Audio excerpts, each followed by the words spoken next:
So it's like everywhere I go, if I stop at a gas station, if I'm in a grocery store, everybody asks me about the experience of performing with LL Cool J before he became famous. All my friends and family know that I used to be in a rap group called the Bond Hill Crew in the 80s. And this promoter named Willie Price set us up with a tour. We was going to St. Louis, Lexington, Louisville, and then back at Cincinnati. The show we did at Bogarts in Cincinnati was like the Sunday before the Martin Luther King birthday celebration. So on this particular tour, it was Dr. Jekyll and Mr. Hyde. They had a hot record out. It was called Genius of Rap, and it was like a basement party jam, but the record was hot for like 3 years. And anytime your parents played a song over and over, you know, it was a hot record. Another group, Divine Sounds, was on that tour as well, and they had a song out called What People Do for Money. That was another hot record. Once again, if your parents is playing that record, then it's a hot record. And we were staying at hotels. I thought when we went on this tour, we was going to stay in 5-star hotels and eat at 5-star restaurants. But it was nothing like that. It was Red Roof Inn and bologna sandwiches. Also on this tour was Rockmaster Scott and the Dynamic 3. You know them. They had the song called The Roof Is on Fire. And LL Cool J. And, you know, they were selling these T-shirts with all our names on it. It was a group from Louisville called the Louisville Rappers. And I think White Boy Mike was on that tour. But all our names was on this black T-shirt. And then I'm like, LL Cool J, is that a group or is that an individual?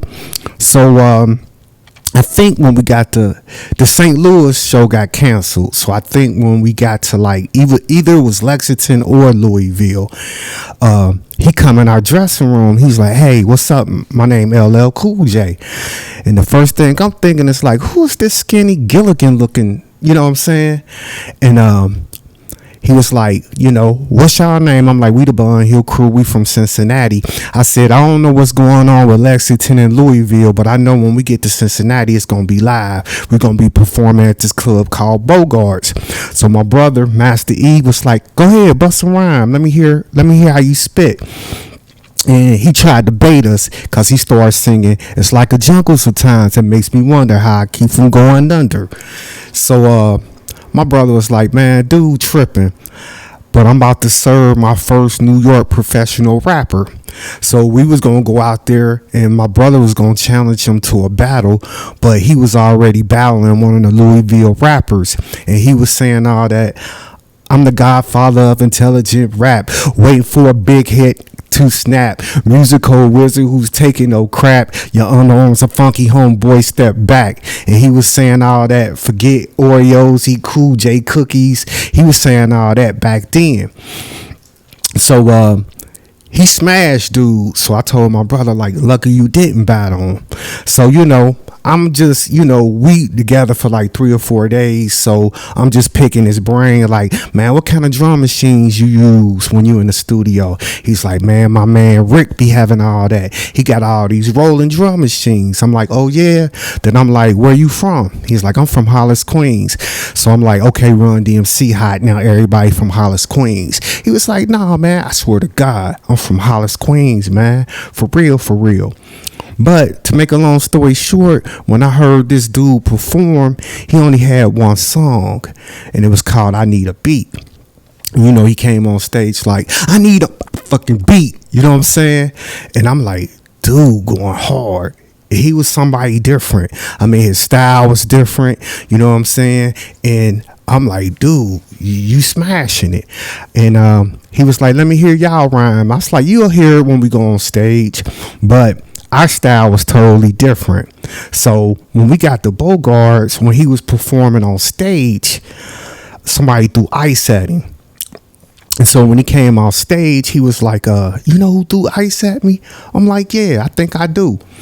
So us and Danny O, we went out into the crowd. We pointed the guys out, and I'm like, there they go, right there.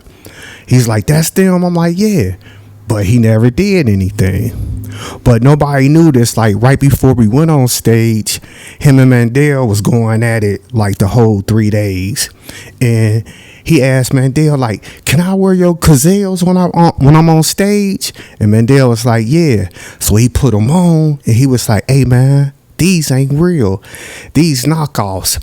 Next thing you know, they trolling in the curtains backstage. You know, when you come out of the dressing room at Bogart's, you go up the stairs, and then it's these curtains to your left, and they was twirling and they was wrestling, and Willie Price was like, break it up, break it up.